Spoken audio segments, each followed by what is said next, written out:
Way to start the show.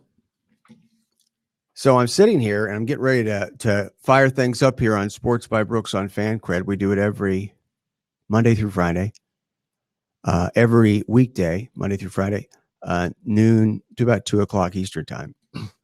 Wow.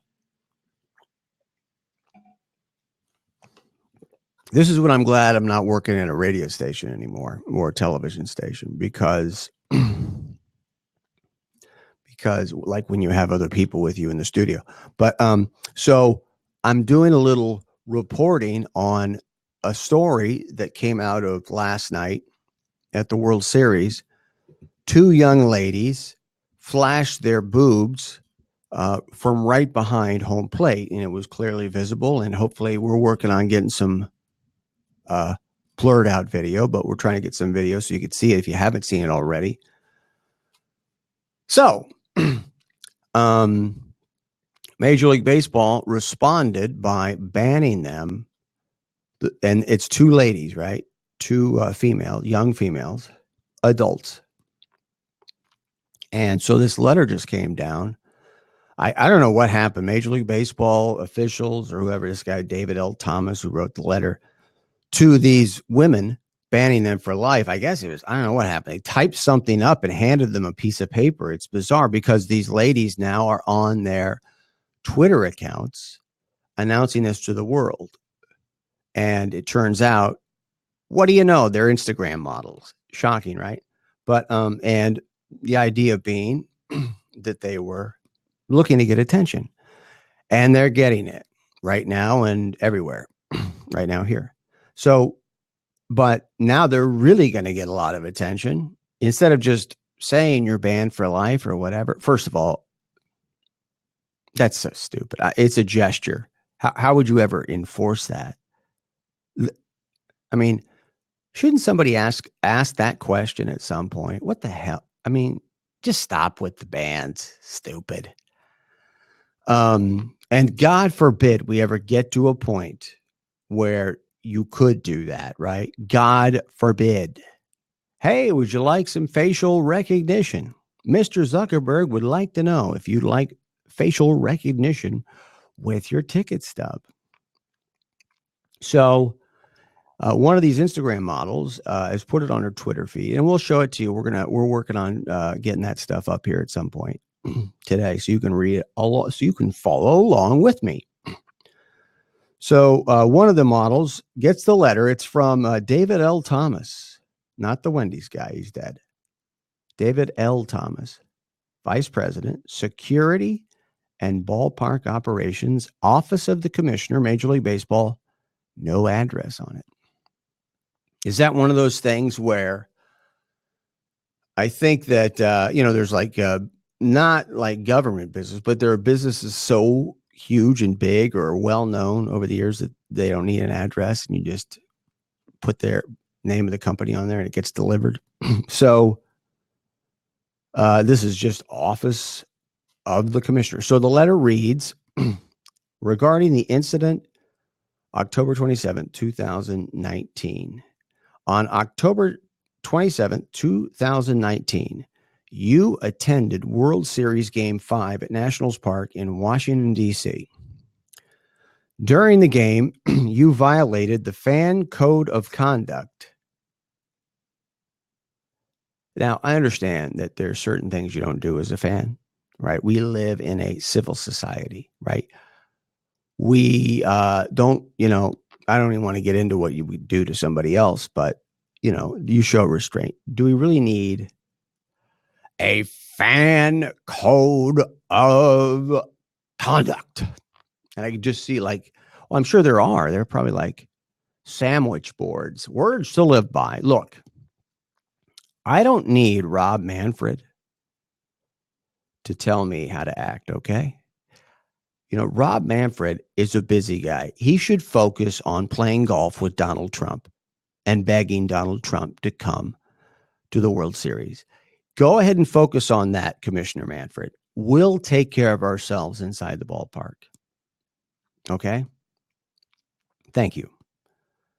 So So the letter goes on. During the game, you violated the fan code of conduct by exposing yourself during, and they pulled their cutoff t-shirts up for like 10, 15 seconds and then put them down.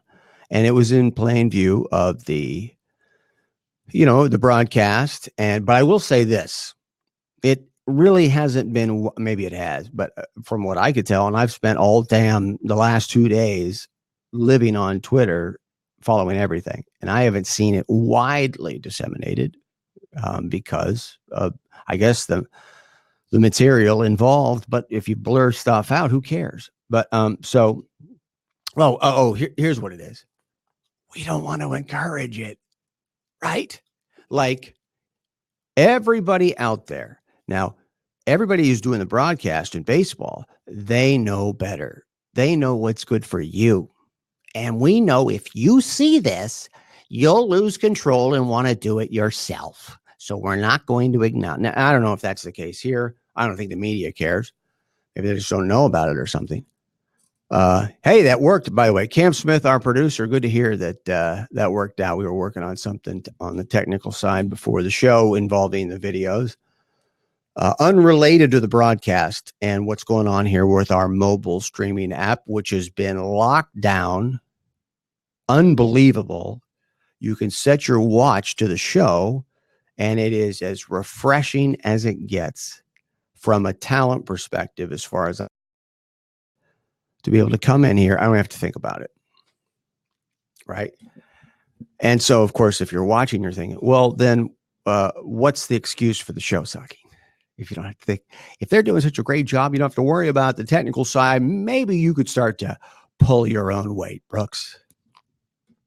Well, look at this great content we're bringing you, right? Actually, it's what I'm going to tell you in a second is great. As long as you don't have somebody behind you. So let me finish this up.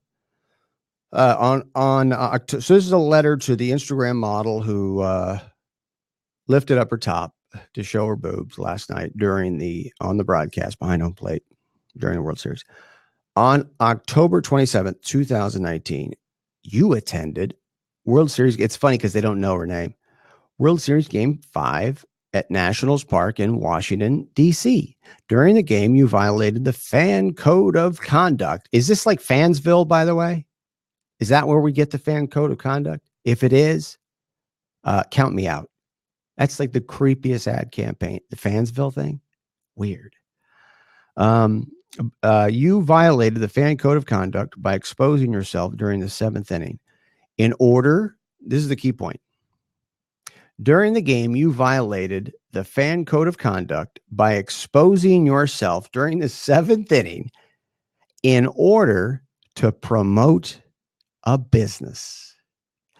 You were also part of a scheme in which you induced others to expose themselves to promote the business. Now, wait a minute. What's that all about?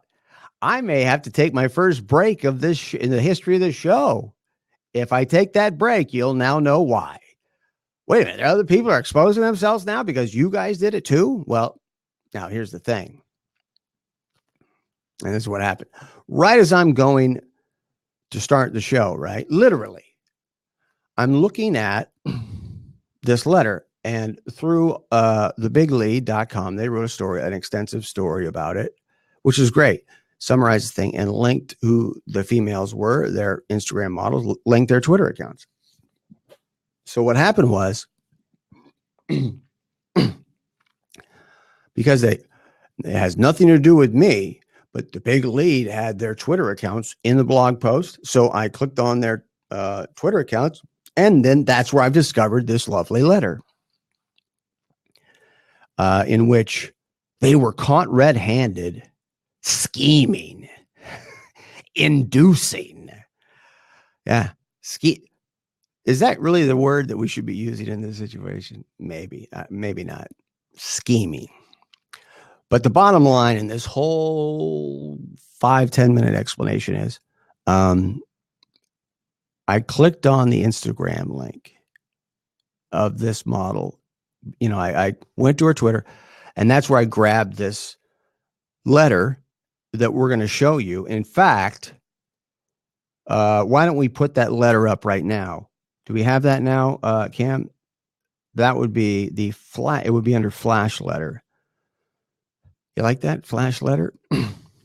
This is the letter that was sent. Well, no, that's the video. I will show the video of it in a second. But since I'm talking about the letter, I think I sent you. Didn't I send you a video that says that was called Flash Letter? I think I did. Maybe I didn't. It would have been the very last. I think it's the very last one, but maybe I didn't. So let me. Okay, let me send it to you. And so that gives us some time. In the meantime, let's try this. In the meantime, here's what we'll do. Cam, you have the flash video, and this is blurred out, but at least you can see what happened in case you missed it. Last night that led to this letter and this entire discussion. So you go ahead and play last night, the two lovely young ladies saying hi.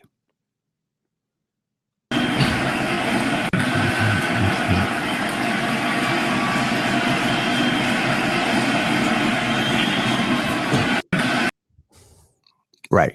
Wow. So, but, and, it really wasn't all that great, even if it wasn't blurred out. So, just to me, it was.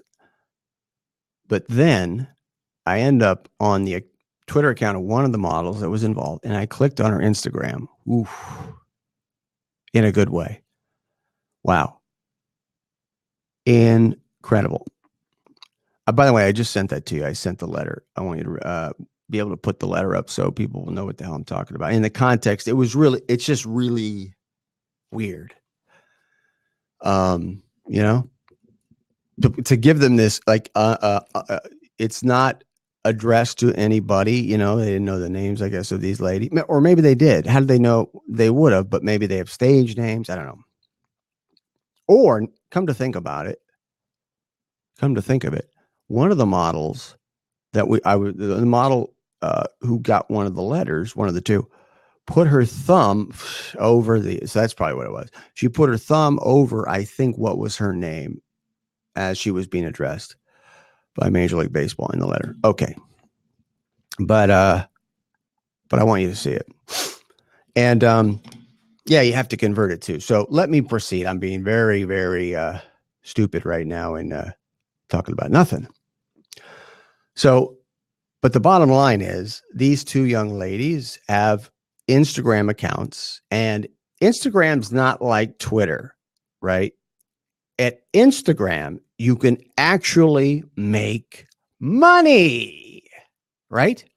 You can't make money if you're on Twitter. I don't care. I mean, look, if somebody wants to pay you to brand for them, right? But in terms of engagement, barring a small number of people on Twitter, right, there's no way to generate the kind of revenue that you're going to make on Instagram or on YouTube. That's a fact, right?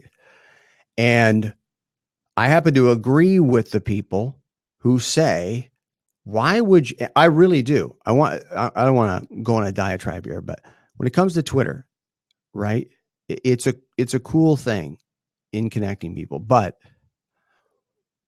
and I think this is going to happen. I do think this is going to happen. And at some point, Cam, I think what we should try to do is at some point we'll get an audience in here up with me. I know you guys are watching, but get people up on the fan line commenting and because I want to hear your opinion of Twitter, because obviously it's very mixed. But I think if they're not careful, it's going to start to go into decline. And I'm already seeing it because I spend all day on Twitter. I spend all day on TweetDeck, and I search all day. That's like all the stuff that we're going to do today, because we're going to go run down some stuff today and show you some things that you didn't know about, or at least provide you a lot more context. But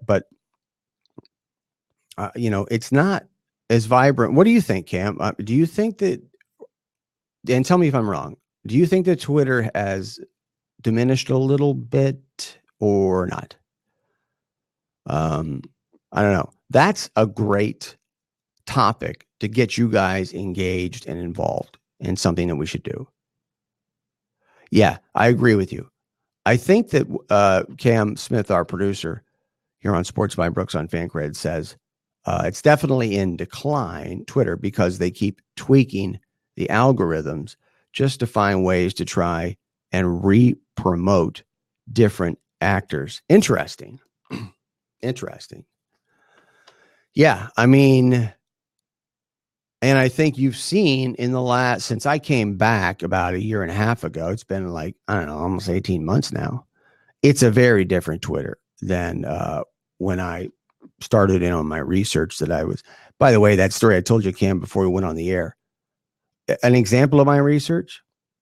Did you know that after the 1936 Nazi Olympics, right after the Olympics in 1936 that were held in Berlin, Adolf Hitler attempted to build a 400,000 seat stadium. And they built two sections of it that still exist today, but are all but buried under the forest floor in the middle of nowhere outside of Nuremberg. I'm not kidding you. But that's the kind of stuff. And Adolf Hitler told the architect Albert Speer in 1937, when they put together this design for a 400,000 seat stadium, Hitler told his architect that we are going to eventually permanently host the Olympic Games. That's the first time I've ever heard Hitler, or in my research and reading over the years, where he came out and said it. Oh, world domination. That's the first time I've really heard him. In all the diaries and all of that stuff. So that, I mean, when you talk about what I've been doing, that's what I've been doing. Amazing. So, but let's go back now to the subject at hand, the fans, the two ladies that we're talking about. Can you put up, now I want to put up the letter that I just read to you. And so you could see it, though, in all of its glory. Unfortunately, well, if you're male, you don't get to see her. Or female. So that's the letter. And as you can see, the letter reads, on October 27th, 2019, you attended World Series Game 5 at Nationals Park in Washington, D.C. During the game, you violated the fan code of conduct by exposing yourself during the seventh inning in order to promote a business. You were also part of a scheme in which you induced others to expose themselves to promote the business. You are hereby banned from all Major League Baseball stadiums and facilities indefinitely. There you go. So, and so right when I was going on the air, I was on her account and I pulled that up and I downloaded it to get it ready. The letter I'm talking for you guys to see it, and you just saw it. Great job by Cam Smith, by the way, to really make that happen after we needed some fancy footwork because of me. My fault. So, but I guess the point is, I understand you don't want an epidemic of Instagram models exposing themselves. I recognize that. But I am very interested in hearing this accusation that they were trying to prompt other models. It is really amazing. It's almost like I don't want to call it a terrorist attack, but it's like, oh my God, it's like a perfect storm of hot Instagram models telling each other around the stadium they're coordinating. Oh my God. Right? That's like a plot for a porn movie, isn't it? Something like that. So, well, that's cool. The way it worked out. And hopefully they'll rescind that, because I trust those ladies. I trust their judgment. This is Sports by Brooks on Fancred, and coming up, we're going to be talking to a guest who is a very interesting guy. His name is Ricky Volante, and he is starting a basketball league for the one and doners that don't want to go to college. And we're seeing that more and more. I don't want to go on about it right now. We're going to get to them in a minute. I want to get to the topics and subjects at hand, but we're going to be talking, and this is going to be an interesting conversation. I've got a lot of questions for him. So that's coming up. But I want to first talk about Donald Trump, all the situation there with him, because I think when you look at what happened last night, what do I think of when I see the story of the booing? I mean, how could you miss it? I'm assuming you've probably seen it. Maybe you haven't. Maybe that's why you watch the show, because that's what we're going to be doing from here on out. We're going to give you this kind of extra level of knowledge, information, so you can make a reasoned assessment and feel good about it. So, what really happened last night? Was he really booed throughout the stadium in the way that it was aired and presented and portrayed by the media? What we're going to do is, what I did was, I spent all night last night going through pretty much every clip, and there really weren't that many of them. And that's kind of like we're having this conversation about Twitter. I was surprised that there weren't more videos, and it took me a long time to get a wide swath of fan videos as people were recording what was happening when the president's name was announced on the PA, and he was shown right after, I guess, some troops were shown, right? They were cheering the troops, the fans, and then they started booing the president, that sort of thing. Well, what we're going to do here is we're going to give you the full perspective. We're not going to belabor it. We're not going to drag it into next week. We're going to do it quickly. The clips are concise, but I want to show you what was out there as a whole, and also how different media outlets portrayed it. Not a ton of them, but there's like 3 of them that we picked out. And I also want to talk about something else relating to Trump, because it's popped up in the last 24 hours because of baseball, because of throwing out the first pitch, and not throwing out the first pitch. First of all, there's confusion. What's going on? What, did he turn it down? Did they not invite him? And of course, Trump really isn't helping it all that much. But we're really going to definitively drill down on that stuff on this show. That's going to be coming up next. But first, we're going to visit with Ricky Volante, who is involved in a really cool enterprise. And what I really find cool, so we can bring up Ricky Volante when you get a chance. But he is involved in starting a basketball league, professional basketball league. And it's called, hopefully I'll get this right, the Historical Basketball League. Did I get that right? Historical Basketball League? That is correct, Brooks. See, that's unbelievable. That's like the greatest. Now, how'd you come up with that? And by the way, thank you for coming on. I really appreciate it. Yeah, thanks for having me. So originally the name had a little bit more meaning than it does today. Our original plan was to exclusively partner with historically Black colleges and universities, and have them serve as our educational partner in this endeavor. And so there was the sort of double entendre meaning, the HB also standing for historically Black, but then also, if you look at the history of college sports, in 1929, there was a group called the Carnegie Foundation, similar to what Condoleezza Rice was asked to do by the NCAA. And their job was to determine how many universities were compensating college athletes beyond a scholarship.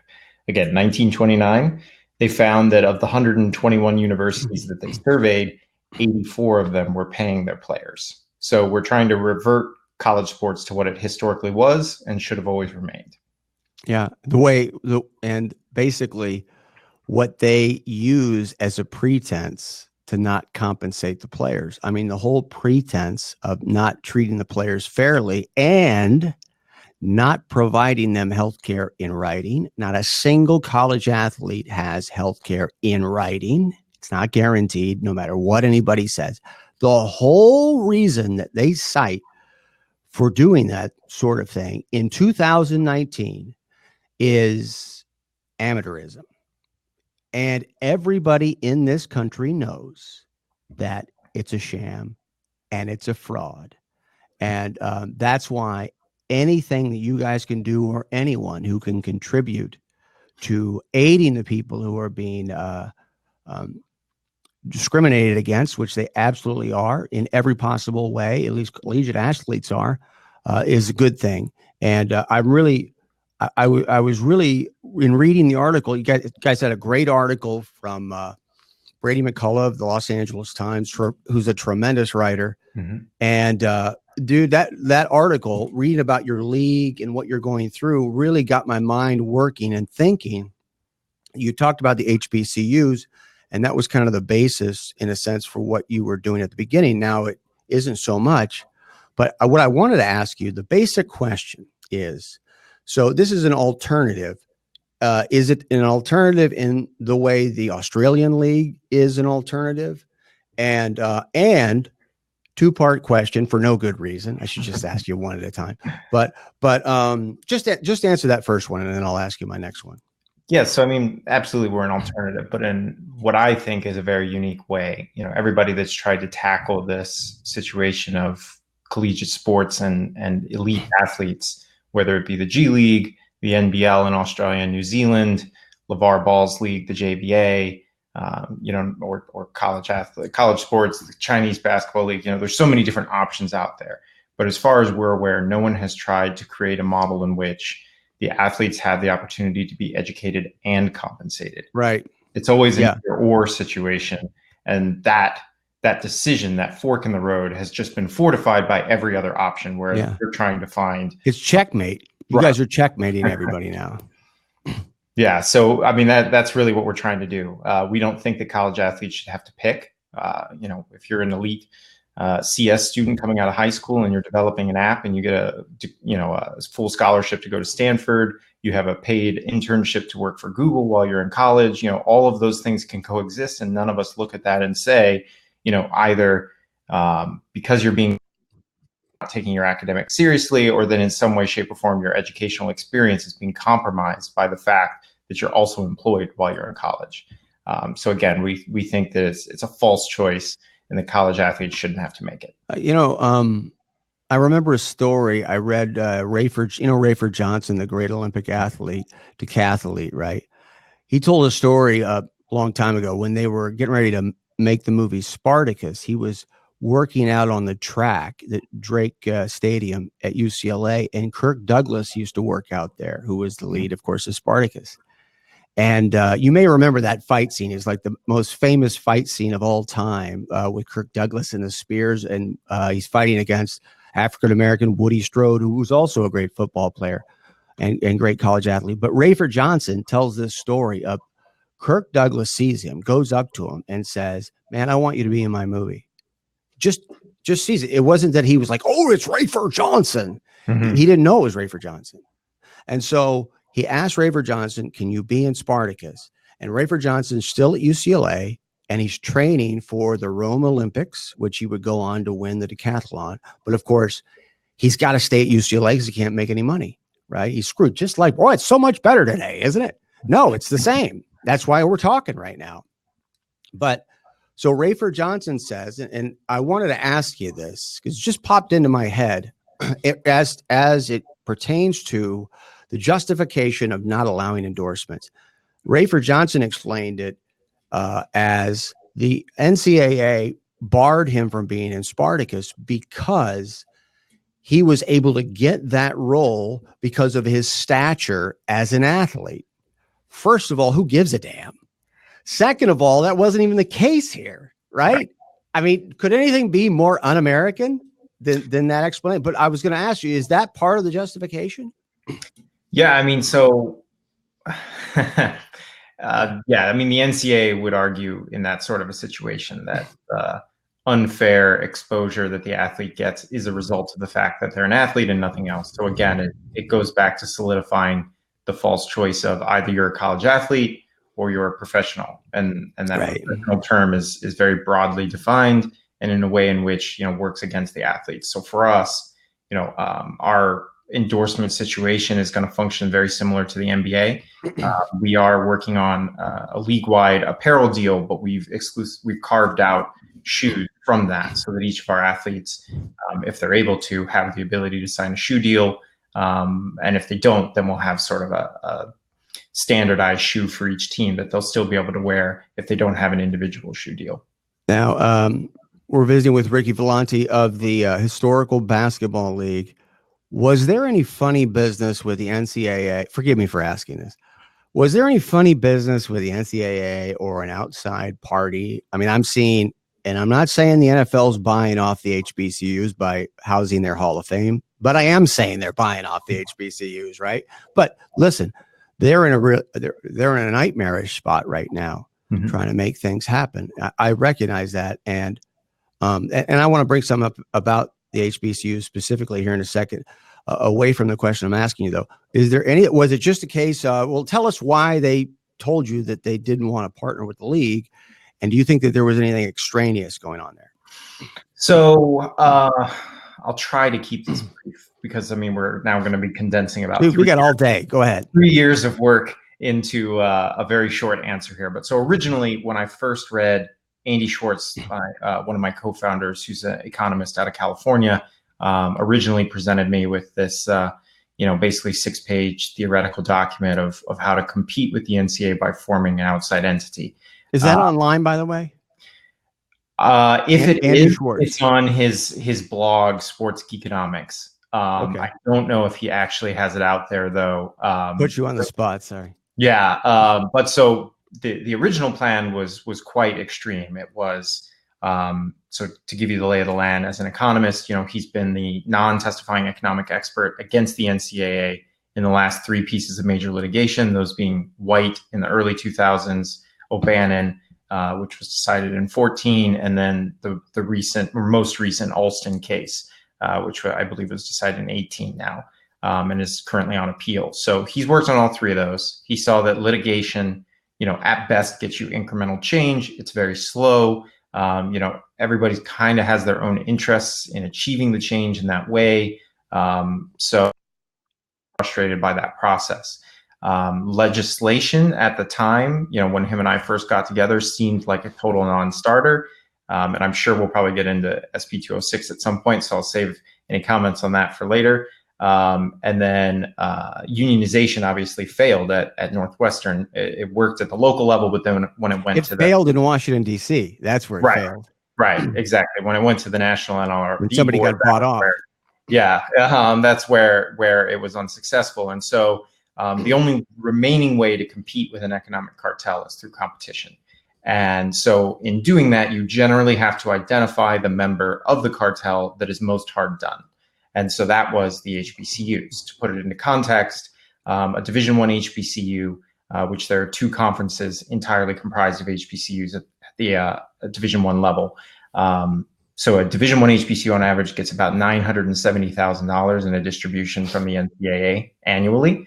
To put that into context, the Power 5 conferences, each of those schools gets about $40 million. This past season, Ohio State from the NCAA, I believe their distribution was $56 million. But that's football. You're talking about everything with the HBCUs too. That includes football? Everything. That's the whole number. That's all they get. They get 970, while Ohio State gets 56 million. So essentially, the system is set up to keep them at the bottom. Through that distribution, they're really never going to be able to compete because you're capped. All you can do is offer a cost of attendance scholarship. So there is no traditional competitive method or mechanism for a member of the NCAA to compete. Traditionally in sports, you might have them just say, all right, we're just going to offer a whole lot more, convince a class of recruits to come in. We'll reestablish our brand as a dominant sports university. And then, it'll settle back out and then we can just compete, but they can't do that. So our model would have allowed them to do that, to jump to the front of the line where our entity would be paying the player salaries, and then the universities would be continuing to offer the academic scholarships to our athletes. Ultimately, though, and understandably, yes, they get considerably less, but that's a significant degree of risk. And as you were just alluding to, financially, $970,000 is still $970,000, and a lot of these universities can't afford to give that up. So understandably so, they weren't crazy about the whole let's just break away and do our own thing. So we went back to the drawing board, realized that the NCAA, the NAIA, and the NJCAA do not have regulatory power or authority over club sports. So we went back to the universities and said, okay, we will start a club basketball team on your campus. It just so happens your club basketball team is going to be better than your varsity team, and your club team is going to be paid. Philosophically, that it just wasn't an easy sell. Quite a few of the presidents couldn't get their heads around that idea that their club team would be better than their varsity team. It's Stockholm syndrome, what we're talking about here, because they are being screwed over. To me, one of the great tragedies of the 20th century and now in the 21st century is what the HBCUs have endured.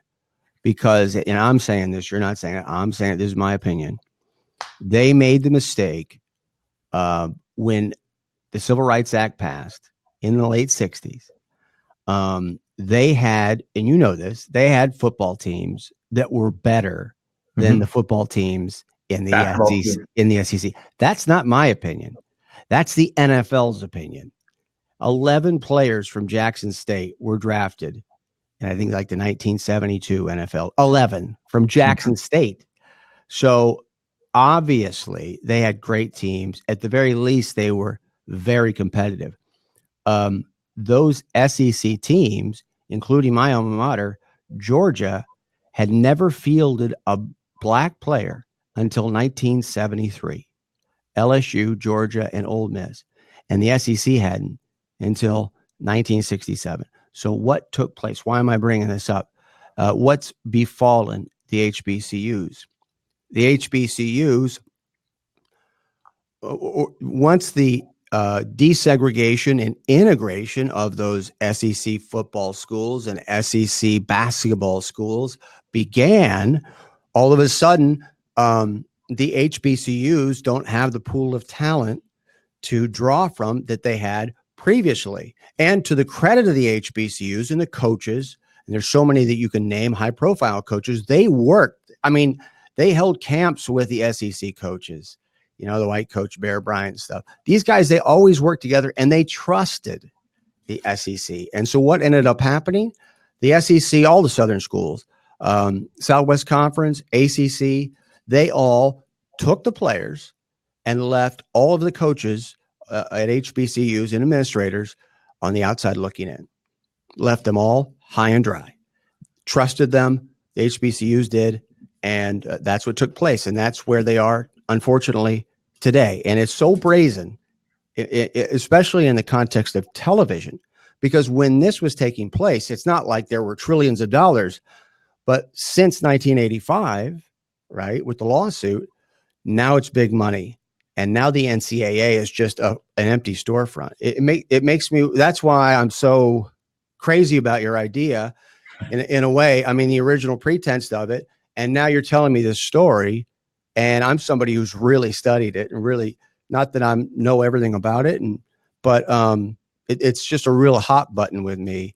So when I'm hearing you're saying they weren't comfortable, look, they're fighting for their lives, their existence. Who are we, right? Right. God bless them. They're going to do what they have to do, and they've been a success. They do well, but they could be. You know what I was thinking, man. And I mentioned this on Twitter a while ago, and I mentioned this to some other people, offline. Man, I'm waiting for an NBA star to retire. Right now, think about Penny. Think about what's going on at Michigan with Juwan, and have an NBA star go coach an HBCU. And take Nike with them and build an arena with that shoe company money. I'm talking about a real star. I'm not talking about LeBron or anything, but, some think about, it's a little bit like what Steph Curry did with Howard Golf on a much smaller level, right? Right. But to me, in what you're doing, basketball, that's the key, because it's just one recruiting class away, right, from a Final Four or maybe two. So if you can catch that lightning in a bottle, that could be a game changer for the HBCUs. I want to ask you, though, we're talking to Ricky Valente of the Historical Basketball League. I wanted to ask you, as I was reading that article about, what you guys are doing, is this based on one and done? Would you be doing what you are doing if there was no one and done? And what do you think the future of one and done is? Yeah. So, I mean, it's difficult to really say what the future is for one big reason, which is that when, the HBL launches, as of right now, we only know the value proposition to a one and done player when they're deciding between be exploited, play for free in college, go overseas 7,500 miles away from your family and away from the NBA, or maybe go early, let's say the one and done rule doesn't exist, go straight out of high school. They're all imperfect options. Yes, there are the LeBron Jameses that have been, and Kobe Bryant and Kevin Garnett's who have gone straight in and have been successful. I believe that, if I'm recalling correctly off the top of my head, 45 players have been drafted into the NBA straight out of high school. And only 10 of them have even gone on to a single All-Star game appearance. So for the most part, and this is a criticism that we've heard across NBA front offices, that even players that go through college for a single year aren't ready for the NBA, because what the universities are doing is trying to win games. They're trying to win the tournament. They're not focused on developing talent. That is not the name of the game. For these coaches, the name of the game is keeping your job, which means winning. which means playing injured players. Right. Killing careers. Guys like Ball. There's a kid at Oklahoma this past year who played most of the entire season with torn tendons in his foot because the coaches were telling him, if you're a professional basketball player, you're expected to play hurt. So, I mean, look at Tua right now. Look at Tua at Alabama. Second time in a row they've had that revolutionary, innovative procedure. Yeah, we'll see how innovative it is in about 5 years. But yeah, so I mean, so that's what the current status is. Now, if a player has the opportunity to make $150,000 in a salary from us, plus be unlimited on the endorsements that they can sign, plus have that scholarship in place, which for us, it's 5 years fully guaranteed, and they can complete it on a non-continuous basis. So they can come back and finish their degree when they're done with the MBA. When you have that sitting in front of you, plus medical benefits as an employee. We got to get word out, dude. We have got to get a megaphone out or do something. And that I also, when I was reading about your situation, it really just comes down to one person making a decision. That's kind of how sports media works. I mean, when you look at an example, the college football playoff, it was an eternal thing where we never had a playoff for 150 years. And then John Skipper woke up on the right side of the bed one morning in New York City and wrote a check. And we got a playoff. The debate goes away. So I think that you guys have such a compelling thing, and it's not adversarial at all. I think the biggest key is, to me, this is just my opinion, but I really wish more people knew the HBCU football teams were better than the SEC teams in my lifetime, right? It's possible. It could happen. Again, I mean, it's possible. And I think that's like off, Voyager off. It's outside the solar system now. It's never coming back now, right? I mean, that's what just kills me, because I think the HBCUs do have this untapped potential. So, what I was going to ask you about was the one and done. And what are your thoughts about, which I think is a fact, that I don't think a lot of NBA players know that they are the reason for one and dones, right? They are the reason that these college basketball players, their union. I mean, that's my opinion. You're talking about the most progressive league in history. I have a feeling that the owners or Silver would go along and say, okay, let's do the right thing here. I think it's probably the agents, right? But why do you think that one and done is still there? So, I mean, one, in any collective bargaining situation, it's more complex than pulling one. You're right. You're right. So, I mean, the age eligibility rule, just to clarify for listeners, is part of that collective bargaining agreement. So it's difficult to be able to point to one thing and say, this is how it's going to come out, because everything, money's on the table, benefits are on the table, all of those necessary elements of employment and bargaining are all on the table at the same time. So how that shakes out, is more complex than any single issue. But on this issue, again, the feedback we've gotten, there's complexities involved with having, these younger players come into the league. For the most part, with the NFL's essential 3 and done rule, generally guys reach the NFL, they're of drinking age. I mean, so that's something that a lot of people don't think about, is when you have an 18-year-old traveling with 34-year-olds on a team, you have to coordinate them off, and it adds logistical elements to the team traveling and things like that you have to make sure that this guy who isn't of legal drinking age isn't going out and drinking and things like that. So there's that element of it. Again, it goes back to their development. Teams want the finished product. The NBA is in the business of being the best basketball league in the world. It is not necessarily in the business of developing talent. They want the finished product so that their product is better. So I think there's a lot of this discussion around one and done because there isn't that legitimate development option.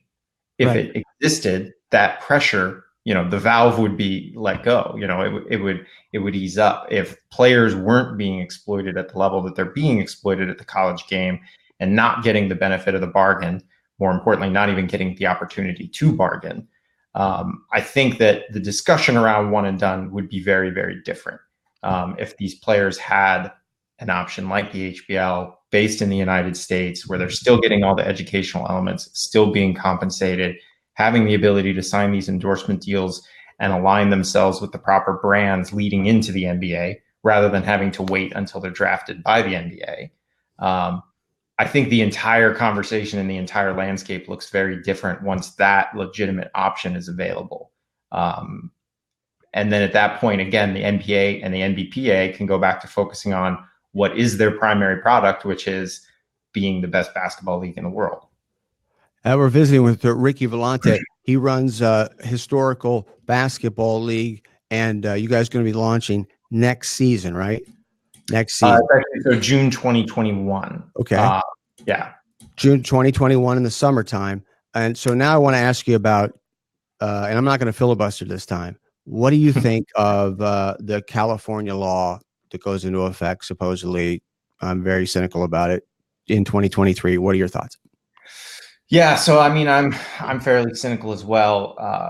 So David West, our COO, former Golden State Warrior, he's had probably the most public comments from the league's perspective on this topic. And I particularly liked one of his quotes that he said, "It's as if you pluck a chin hair and tell someone you got a haircut."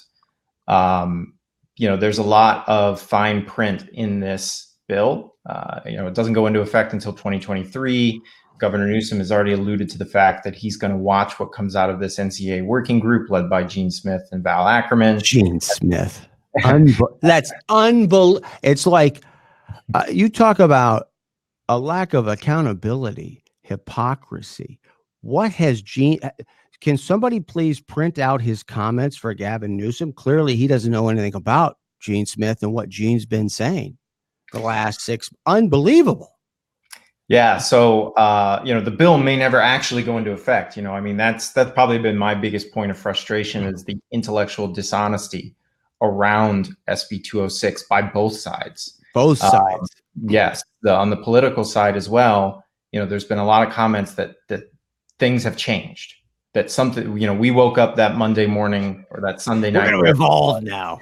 Right. And that something was different, but in reality, it's not. To give the NCAA a 3.5-year runway to manipulate and to change this in a way in which will be more beneficial to them is too much time. They've proved, you can say whatever you want to say about the NCAA, but they have staying power and they have weathered a lot of storms and they are still where they're at. So, I'm not overly hopeful that state by state legislation is ultimately going to provide anything other than more incremental change, as we've seen in every other effort. And the biggest thing for me is that if the discussion does not begin and end with the compensation of college athletes, we haven't done enough. Yeah. Personally, I think this is, I wish I could really cuss like hell on this show. I mean, but this is such phony baloney, superficial window dressing. And, and now, oh, it's this big deal. Oh my God, the sky is falling, right? I mean, the reason everyone's confused, we're not sure what's going to happen. Now it's all crazy and wild because the states are out of, first of all, the states aren't doing anything. I mean, I've been on the horn with 17 different states. I've talked to the legislators, the lawmakers, the media in these so-called battleground states. And listen, you know what I'm hearing from these lawmakers? They're cutting and pasting the California law. And not all of them, but the majority of them are in it for publicity and not really thinking about it.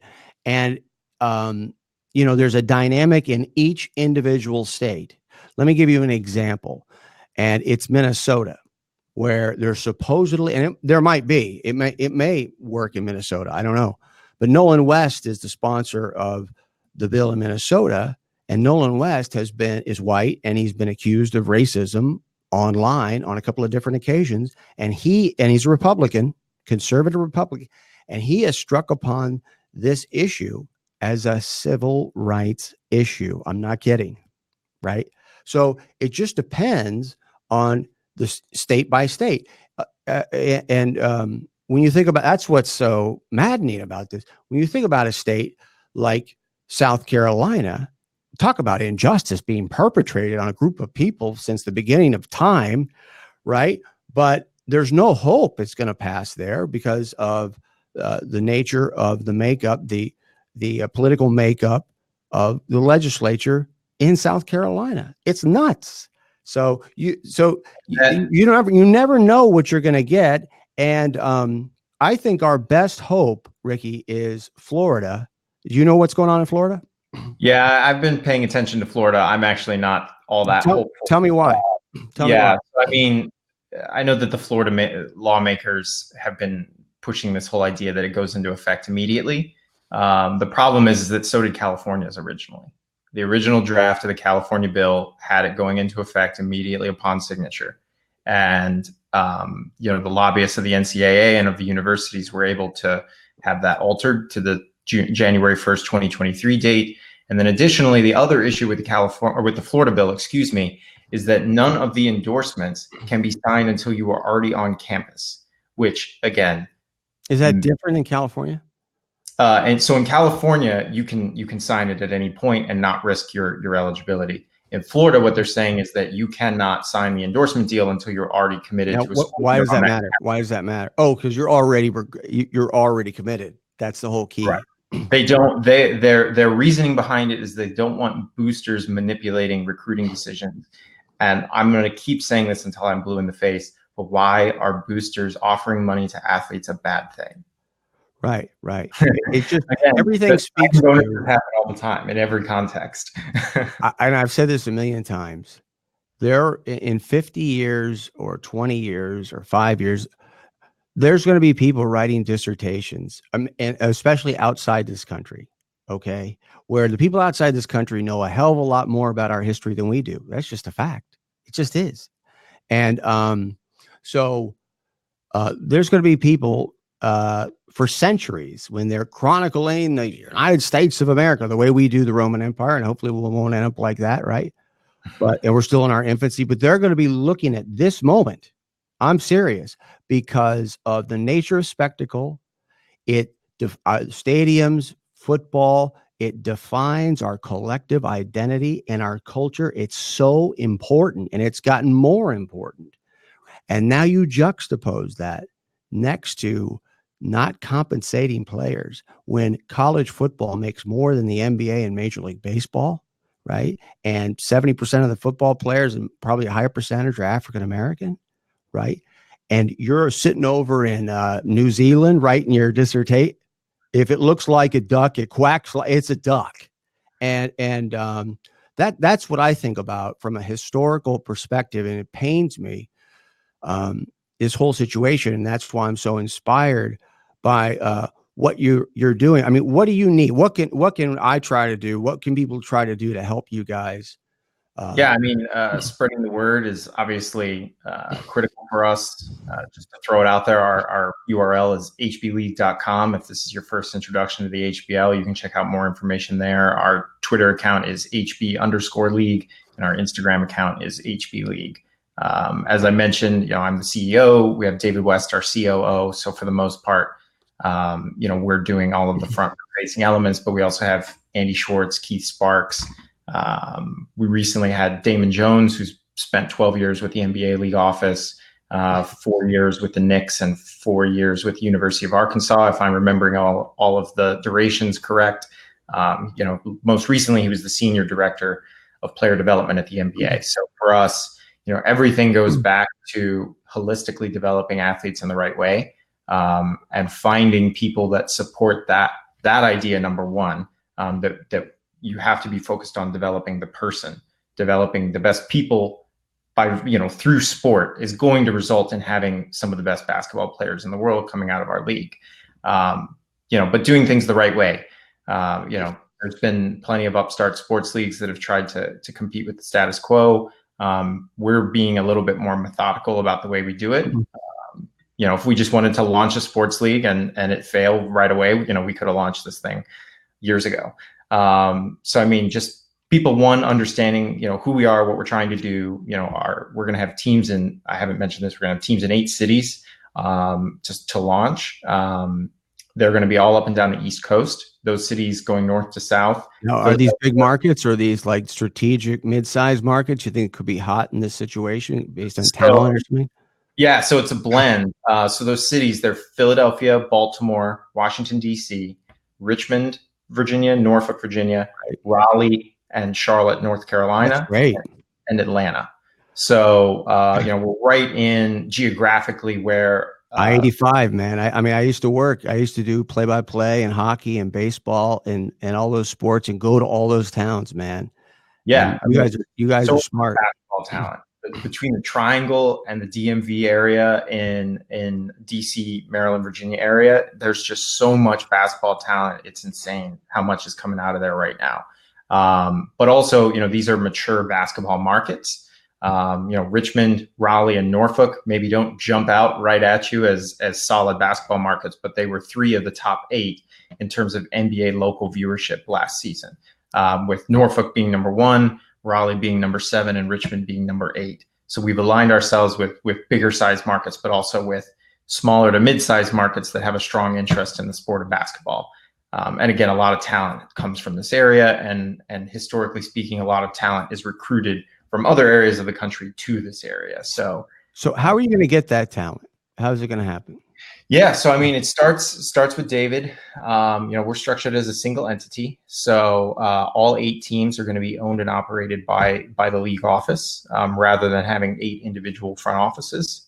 So David and I, along with our recruiting and development team, we're going to be out recruiting players similar to how a college would. Where we'll lay out exactly what the offer entails. You should lay out, hey, did you know you don't get healthcare in writing when you go to Duke? You don't. Oh, well, we'll take care of it. Don't worry about paternalism. We'll take care of it, right? You can't get a second opinion, but we'll take care. Oh, sure. Bring that up now. The first time you go into a home.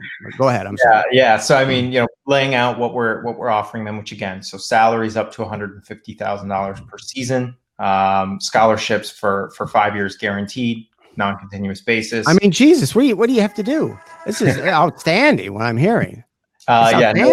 No restrictions on name, image, and likeness. So there's none of those fine print of no conflict language and things like that exists in the state legislations. And then the healthcare component. Plus, we also have a sister nonprofit entity, the HBL Foundation, that's going to be providing original educational content in life skills, personal and professional development, such as financial literacy, social media management, selecting and vetting agents, all those sorts of things, so that our athletes, again, are well-rounded individuals, holistically developed and prepared for life on and off the court. Because, even David West, who I believe is in the top 105 all time in terms of NBA appearances, he retired at the age of 38. The majority of his life is going to be spent not playing basketball. So, you have to, even if you're an elite athlete, you still have to be ready for life after the game. So that's what we're trying to prepare our guys for, whether that comes in the short term, intermediate term, or long term. So having, and I worked in the minor leagues for a long time. I worked for teams where you show up at work and they're out of business, whatever. You're stuck on the road, but fly by night leagues and things like that. But I will tell you, the thing that really, in reading about what you guys are doing and talking to you now, right? The thing that you're saying, a lot of the things that other people starting leagues say. So how do I know you're different? You know how I know you're different is that you haven't launched yet, and you clearly have the money to do it. And here's the thing, you have this unbelievably awesome situation to pitch people, and you've got what could be a great situation, and you haven't launched, and you have the ability to do so. That's what really speaks to me. And I can't encourage you guys, if it takes another year, if you got to wait, God forbid, right? But you guys, that is the right approach, man. So when you're kind of like the guys that when you show up, you already won, right? You already account for everything. That's what I'm hearing when I'm hearing what you guys are saying, and what you're doing. Yeah, and most of our, the largest percentage of our investment pool has come from tech entrepreneurs, and so we've really tried to take as much advice from them as possible. We've had a few that have been, just very influential on our mindset and on our approach. Will Bressman in New York, Meko Karake, Amish Palasia, who was quoted in the LA Times piece, who have that mindset of, again, we're in this for the long haul. We're in this to, basically create something it's our legacy. It's not just a flash in the pan. Again, if we wanted to launch, we could have and might have failed already. Maybe not. But we would rather launch at a point from position of strength. We're trying to finalize our media rights deal right now. Following up on that is going to be our apparel partner. So again, we want it to be a no-brainer for the athletes, for our commercial partners, and then with the fans. We just touched on it. Our games are going to be played during the summer. The bookends of our season are essentially Memorial Day to Labor Day. Anyone that watches our games, it's not like they're giving up on traditional college basketball. You're not cheating on your. You've thought of everything. Honor. You can support both HBL Raleigh and Duke or UNC. You don't have to choose. No, we're never making that value proposition to a fan. So again, we've come at this from looking at this from the consumer's perspective, from the investor's perspective, from the player's perspective, from the partner's perspective, so that we could create the optimal version that, again, will be a long-term success rather than just a flash in the pan. And it's amazing how to me, this is the ultimate proof that what you're doing is going to work. I said it already. You could walk into a room with an NBA star or an NBA Hall of Famer or a 16-year-old recruit or his parents, and you could say to them, did you know if you play at Duke, you don't have health care guaranteed in writing? Did you know that? And then Coach K will come, oh, yeah, no, Saban. No, it's a 4-year scholarship. And they're blatantly lying. For you guys to have the ability to do that, and you're right, to me is the ultimate power, something that basic you can make in college sports. The exploitation is so profound that you can't make any basic assumptions, right? But all people say is, oh, but look at Duke, look at the logo, look at K. They're going to take care of me. That's not how it works. And there's a million examples of it. And that's what you guys have. That's what walks into the room with you guys, right? To me, what I hear is, we're not a logo on a business card that's going to sell you because of the brand, the preconceived notion, right? No, we've got the substance and we've got justice. And it's like what you said, legacy, right? For yourself personally, that also really makes a big difference in hearing you say that. And you look at a guy like David West, who's looking to define himself. He's obviously a great basketball player and a career, but he's going to be a lot more and talk about a great platform to do it. But I can't thank you enough, though, man, for coming on and just let me know what we can do to help you out, and we'll do it. Appreciate it. Thank you so much for having me. Enjoyed it. And yeah, again, follow us HB_League on Twitter and HB League on Instagram. There will be more news coming soon. Awesome, man. I really appreciate it. Thanks again, Ricky. All right. Y'all have a good one. That's Ricky Vellante, who is the guy that's at the vanguard of professional sports and as it interfaces with high school and college sports. So Cam Smith, our producer, you can go ahead and help us out with Ricky here. If Cam, you can hear me, I think we're good on that situation, and we're going to move on now to the next subject at hand, which will involve the World Series, Donald Trump, and what you've heard about over the last, 24 hours, 48 hours, 72 hours. It only seems to keep getting legs when it comes to the situation that happened last night with Game 5. Look, we're not talking about Syria. I understand that. All right. We're not talking about Ukraine. Not that important. But it is. It is. And I mentioned it with football. Football has moved to the center of our culture in my lifetime. Football, in terms of popularity and influence on all of our lives, if you're old enough, if like me, and you actually sit down and process it. I mean, I think President Obama moved the State of the Union address or one of his addresses because of an NFL game, or accounted for it in the scheduling of it. What's that tell you? So when we're talking about the president, and the president, he deserves credit. I think he deserves credit that he went to the game. All right. Don't agree with him on most things. Don't agree with him pretty much on anything. But he showed up and he got booed. But what I want to do is I want to jump into this.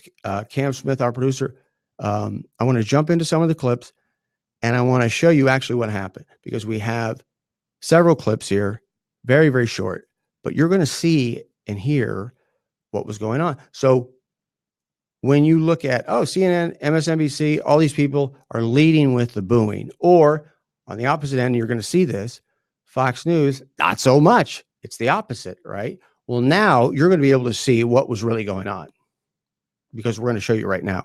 So let's get started.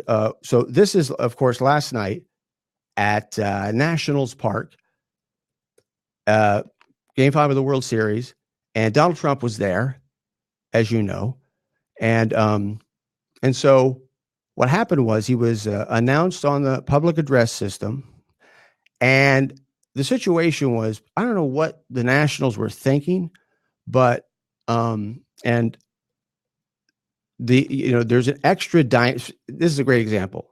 What you're not being told, there's an extra little thing that was going on involving the response to Donald Trump, whether it was good or bad. It had an effect, and that is everybody was on the Jumbotron, right? Donald Trump's on the Jumbotron. And so if you just cut to that on your MSNBC and you hear the booing, oh, yeah, he's getting booed, and he is. But right before that, on the Jumbotron, the transition before Trump and his group was a group of the troops, military. And there was a big cheer going up. So I think it's important at least to draw a little context in this situation. Just to let you know, I don't think that we really have any clips that show you that entire scenario, but I thought I would be remiss if I didn't mention it. So, so the first thing though I want to do is I want to start with the first pitch situation. All right. And I want to go to clip number 1, where Trump is asked last Thursday, clip number 1. Okay. Clip number 1. Trump was asked last Thursday about throwing out the first pitch. And I want you to hear his response, because it's been reported but now you're actually going to get to hear it. Going to the World Series, Mr. President? Thank you very much. Yes, you are going to the World Series? Sunday. Are you going to throw out the first pitch? I don't know.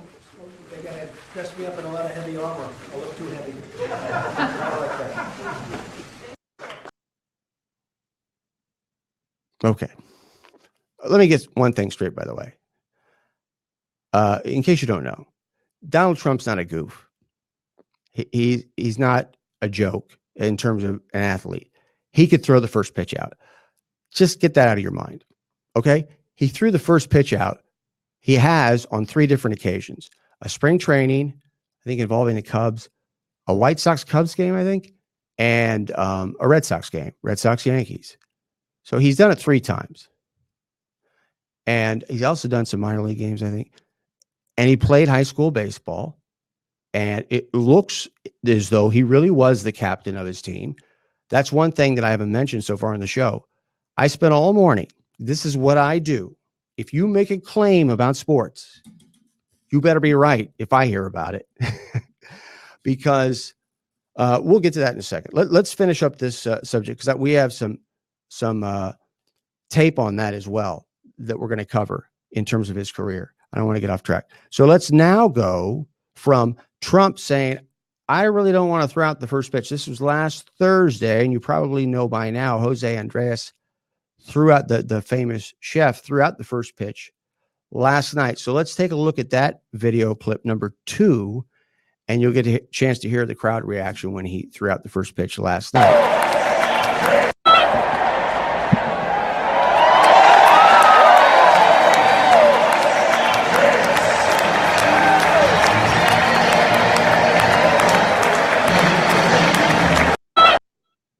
Pretty cool. And people have connected. And why wouldn't they? Those 2 guys right now. Of course, they were connected through lawsuits and through Trump's dumbass actions. But settled a lawsuit. But people, I think, really, and the Nationals fed into this in putting the tweet out saying, for last night's game previously, when they announced that Andreas was going to, and I guess it's understandable, when he was going to throw out the first pitch for game 5, they started that tweet by saying, Donald Trump is not scheduled to throw out the first pitch for game 5. Kind of understandable, but you don't lead with that. And to me, that indicates there's an agenda. This is my opinion. There's an agenda there. You can tag, if you have a question, you can tag the tweet and say, by the way, Donald Trump, not scheduled, right? But also when you say not scheduled, you're leaving something open. Okay, what happened? Why is he not scheduled? So the bottom line is Donald Trump expressed that he did not want to throw out the first pitch for whatever reason. Andreas comes in, throws out the first pitch. You heard the response. Now, let's go to the fan reaction to Trump. Now, think about how you've been led to understand the situation. I'm not saying that's going to change, but now let's take a look at what the fan reaction was around the stadium. Let's start with clip number 3 last night at the game when Donald Trump was announced and shown on the Jumbotron.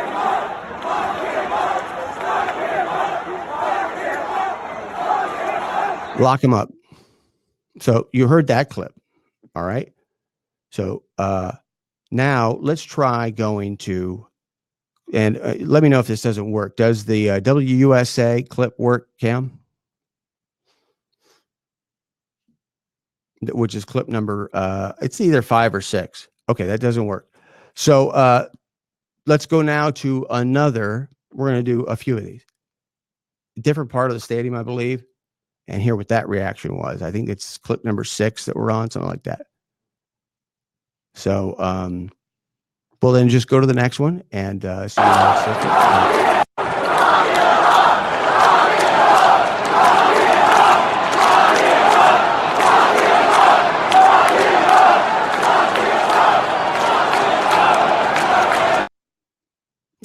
So can you what number clip was that, Cam? So we're on the same page on this one. The one that we just played. Okay, so now we'll go from there. So now let's go to clip number 7. So you heard 2. Those were different people. Nobody's taking the same clip and adjusting the volume, or putting graphics up, putting commentary.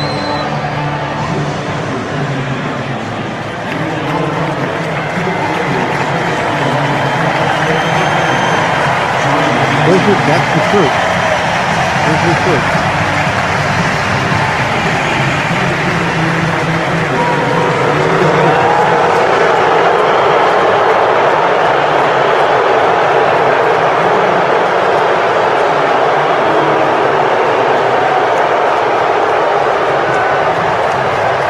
Then they put the truth back. Damage control. Get out the fire truck. Get out the hose. Let's put this fire out. Maybe it looked like it to me. That to me is the best. That's all you need. Here's the thing. No commentary, no graphics, no nothing. Remember, though, I mentioned at the outset, I didn't remember they had that clip. It's great. But you got to see that. That's the key here. To see how things really played out, for better, for worse. So let's go now to, I believe this is NBC News, if I'm not mistaken. The next clip, I'm just going to probably, this would be clip number 8, I think. This is, again, at the game last night, the response when President's group of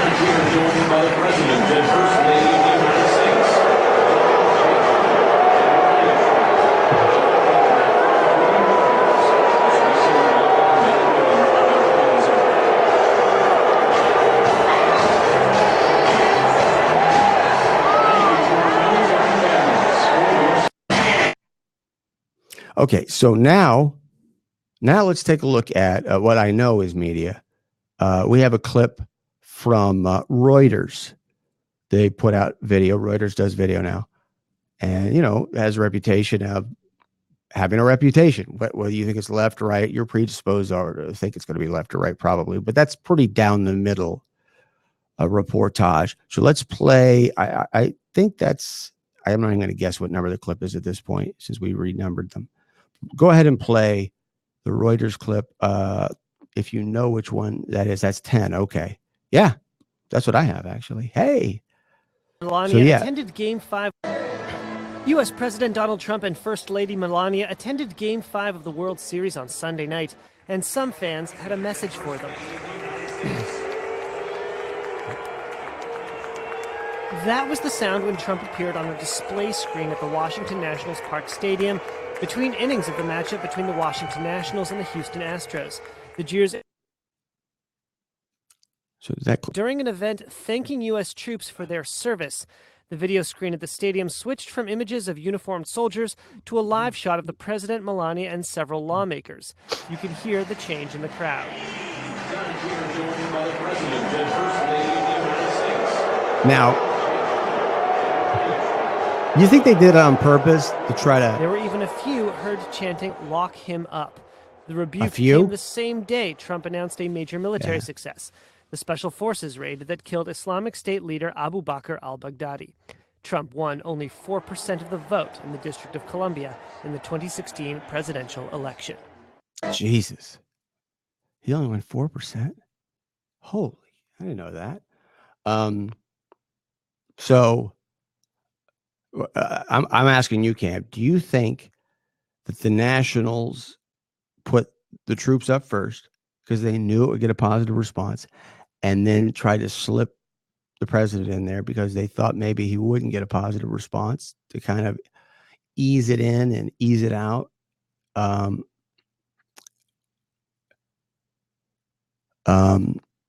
the Lerner family. So you got a clip of the Lerner family talking about it? Okay, I don't even know about that story right now. So go ahead and email that story to me so we can take a look at it. Yeah, I think that that's a possibility, that happened, unfortunately. It just wasn't a good idea. I think it actually made it worse, to be honest. okay. So the owners of the Nationals wanted no part of Trump being there. Now that's good to know. And I listen, I can't thank them enough. They really owe it to people, I think, when you look at what happened with the first pitch, to express that. That's cool. That's fine. And maybe that explains why Rob Manfred was playing golf with Donald Trump a couple of days ago. But it also makes you wonder about the relationship between MLB, Commissioner's Office, Commissioner, and the learners. A little frosty, I have a feeling. A little frosty. So now let's let me go back to our stuff and see where we are, because I think you kind of get. I want to do one more. Let's do the Fox News Channel's quick hit on the response to Trump. I think it's Fox and Friends. We have a clip from them. There is he apparently, because there is Jillian, she's not gotten a wink of sleep in about the last week. Hey, Jillian. No, I haven't. And neither has he, apparently, because the president and first lady were at the game last night. They got there right around the time that it started, and they stayed a pretty long time. They were greeted with mixed reaction, but they were out there smiling, waving to everybody, as you can see in the crowd. So that's what happened right around game time. Let's take you to the top of the second inning right now and show you some of that action. Alvarez hits a 2-run home run. That puts the Astros up 2-0. Played it again. And listen to the fan reaction. She's not gotten a wink of sleep in about the last week. Hey, remember Jillian. what you just saw. No, I haven't. And neither has he, apparently, because the president and first lady were at the game last night. They got there right around the time that it started, and they stayed a pretty long time. They were greeted with mixed reaction, but they were out there smiling, waving to everybody, as you can see in the crowd. So that's what happened right around game time. Let's take you to the top of the second inning right now and show you some of that action. Alvarez hits a 2-run home run. That puts the Astros up 2-0. What did I just say like 10 minutes ago? That we'd clear it up for you. It's cleared up. It's cleared up. I don't have to say anything. All right. Let's move on to the next thing. We're gonna step out, I think, here shortly. A few more minutes. But SportsbyBrooks on Fancred, do it every day, noon Eastern time. With our producer Cam Smith doing a great job. But I want to go, because I already mentioned it, and we got a couple of things to show you on Trump's baseball career, his athletic career. And we have a clip from, I guess it was like an MTV interview. And man, not only do I not watch MTV now, I've never watched it when it was supposed to be really important, popular. Never watched it. So let's throw up that, and let me. So that would be under. Let me see if I can get 17. The number 4. There you go. Oh, it's MTV. When I was 17, I loved sports. I was always a good athlete. I played football, baseball, soccer. I wrestled. But I think the thing I liked the best was baseball. I was captain of the baseball team. I was supposed to be a professional baseball player. Fortunately, I decided to go into real estate instead. I played first That's base, a joke. I also played catcher, and I was a good hitter. And Who is he I kidding? just had a good time. And now I play golf. Wrong answer. Why didn't you play pro baseball? Or why didn't you sign with the Phillies or the Red Sox, which we were told scouted you? Oh, because you knew, you wanted to go in and make a lot of money. I mean, his dad, by the way, Fred Trump, please. You want to make your own money, but the idea that somebody who's 17, 18-year-old guy, and I went back through, Cam and everybody, I went through Donald Trump's high school box scores this morning. Okay. And I want to show you a clip because I'm going to explain to you what's going on. There's this reporting going, and it's reporting, no disputing, that the Red Sox and the Phillies were scouting him and would have signed him, but he wanted to go to business school to make a lot of money, right? That's what's being reported, and it's being really fueled by a book. And so I want to show you exactly what's going on. So if you could put that clip up, and I think it's from Fox Business Channel. They're interviewing the author of a book, Kurt Smith, who's a long time, baseball guy. You tell me how baseball has affected President Trump. Well, not to a great extent as president, but it did before he became president. He grew up a great Yankees fan. He then became a very fine ball player for the New York Military Academy. In fact, the Philadelphia Phillies and my team, the Boston Red Sox, both wanted to draft him. Both wanted to sign him. He could have been a major league player. Is that true? Wait a second. Kurt Smith, we didn't know anything about that. What? No, I know. In fact, as I go around the country and talk by radio and television, people are shocked. I can't this believe might he's go doing under this. Fake news. I can't believe he's doing all, it. at least until It now, is but fake it news. is true. They It's wanted to absolutely draft true. him. Good Lord. They wanted to sign him. Actually, the draft was not in operation for several years, but they wanted So this to was sign it like him a year or two with ago. what was called bonus babies contracts. Right. He And was gonna could be a have signed, bonus but as he baby. said prophetically, he said, I didn't want baseball money. I wanted to make real money. And make real money he did.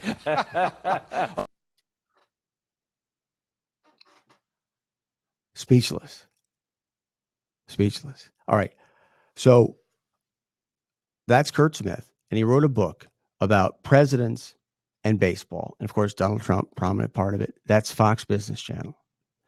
And I think perhaps, those were beyond strong statements. That was reporting something extremely significant as fact. He was going to be drafted. Really? So,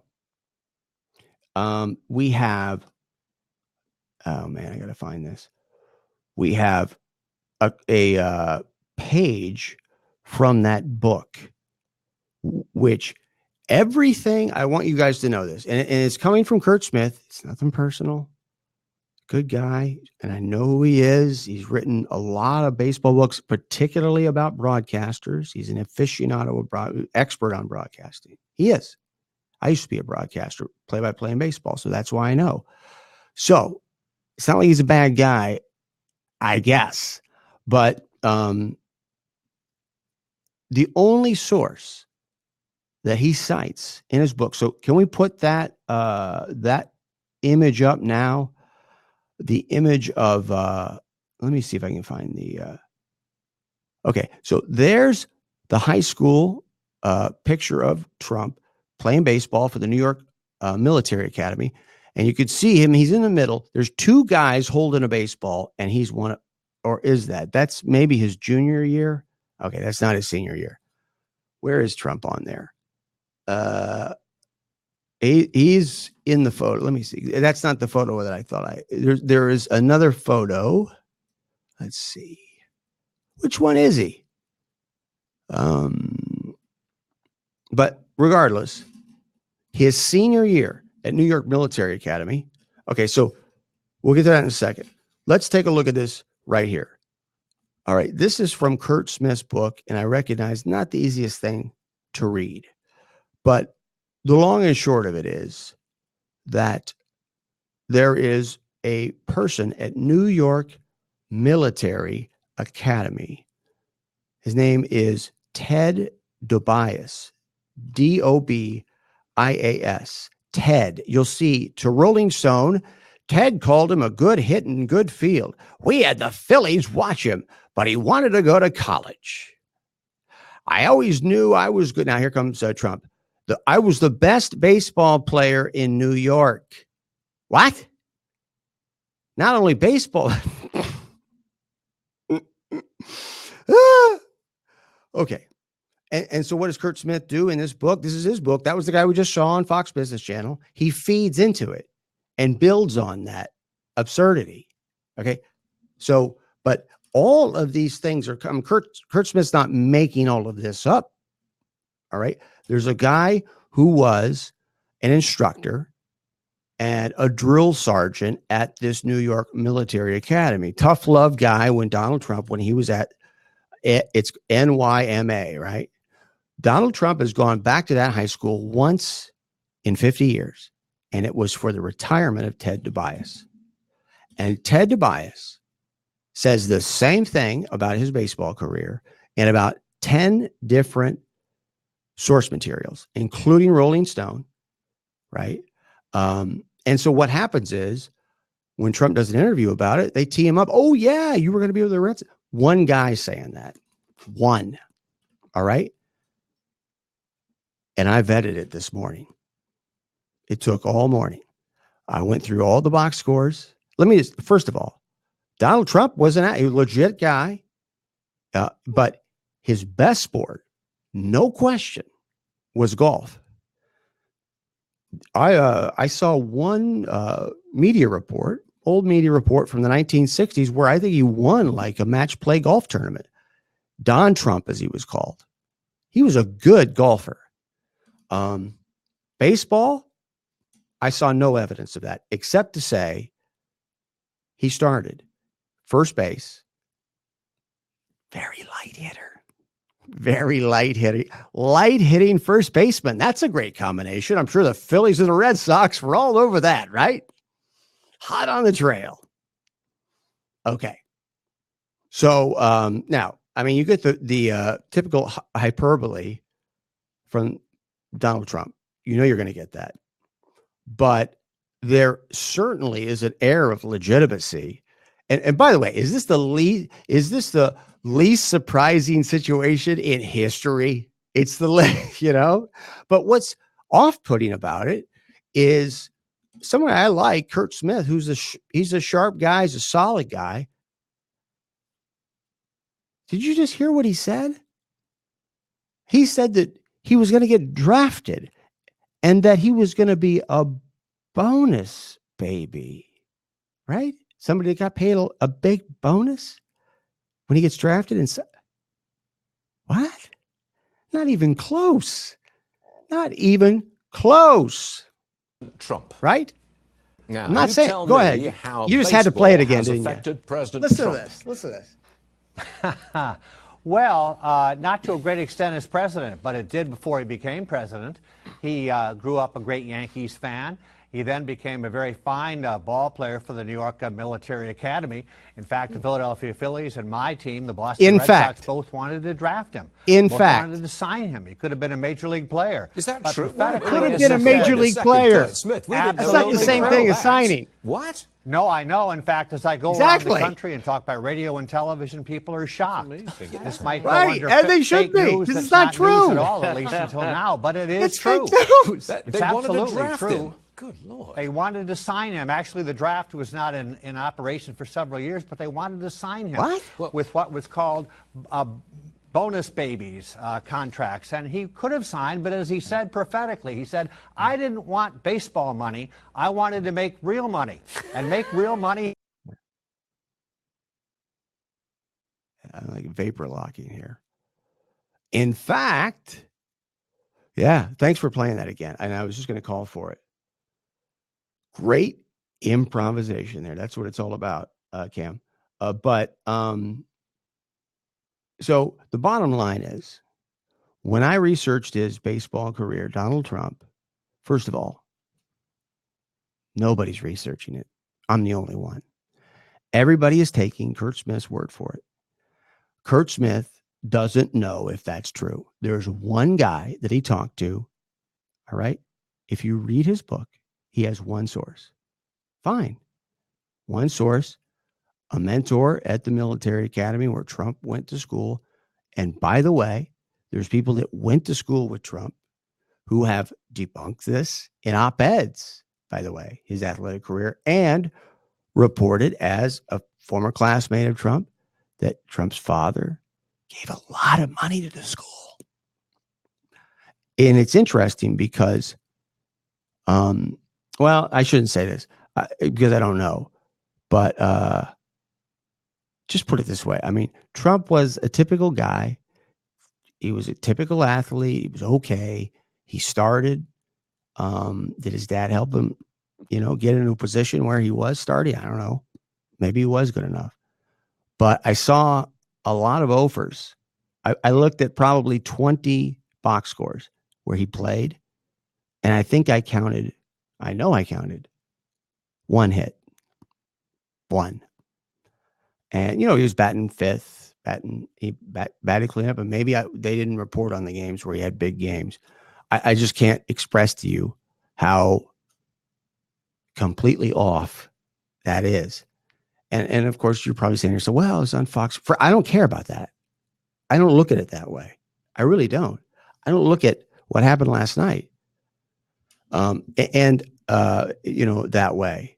I don't have a predisposition, as crazy as that sounds, because if I don't, you're not as likely to listen to me, to take me seriously. If you know, it's the same principle as you have people in your life, right, who they're really staunch Democrats or Republicans. And so they come to you on certain issues. You're talking to them, you're going to lunch with them, whatever it is.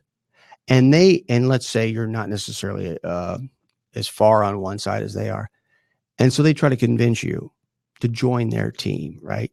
And to support a point of view that they know you're probably not predisposed to support for your own reasons, but they still want to push you over there.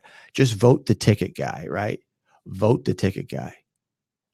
Now, a week later, the same person who's trying to convince you to do that, if they have a dispute in their life and they need a third-party objective arbiter who they respect, who they know has an authentic opinion that's coming from themselves and not an agenda, who are they going to call? They're going to call you, right? Because you wouldn't join their team just to join it, to vote the ticket or whatever it is. That's my philosophy. And so when I'm dealing with this stuff, right, I don't have a predisposition. And unfortunately, that's why we went through those clips. Because, man, I'm telling you, I know how everybody feels now.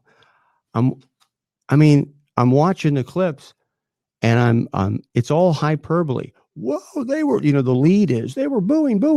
It's like, calm down. I can't even hear what's going on half the time. You're so enthusiastic about them getting booed. What really happened? So that's what this is all about. So we're going to run today. We'll be back. I've got more stuff to get into. Great interview with Ricky Vellante. Really cool thing that they're doing with that league. I want to thank Cam Smith, our producer. Great job on the show. Lots more to come. We've got some big guests coming up this week. Big names coming up this week and next week as well. So I want you to stick around. Keep us on your phone. Keep us on your tablet, man. Keep us in your pocket because we're here every single day, Monday through Friday at noon Eastern time. And so for our producer, Cam Smith in Boston, this is Brooks Melchior saying so long from Los Angeles. This has been Sports by Brooks on Fancred.